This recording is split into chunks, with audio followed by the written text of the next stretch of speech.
வீட்டுமனை பட்டா வழங்கியும் அளவீடு செய்யாததால் 100க்கும் மேற்பட்டோர் வட்டாட்சியர் அலுவலகத்தில் மனு.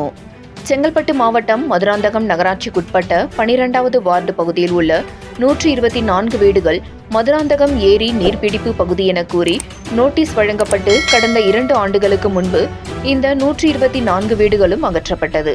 இதையடுத்து இப்பகுதி மக்களுக்கு மதுராந்தகம் நகராட்சிக்குட்பட்ட மாம்பாக்கம் பகுதியில் ஒரு நபருக்கு 1 சென்ட் வீதம் 124 நபர்களுக்கு 124 வீட்டுமனை பட்டா வழங்கப்பட்டுள்ளது.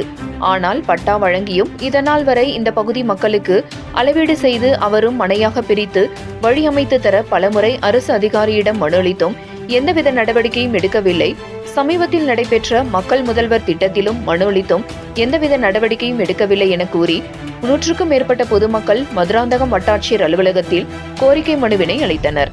இந்த கோரிக்கை மனுவை ஏற்ற வட்டாட்சியர் 2 தினங்களில் இந்த இடத்திற்கு தீர்வு காணப்படும் என உறுதியளித்தார்.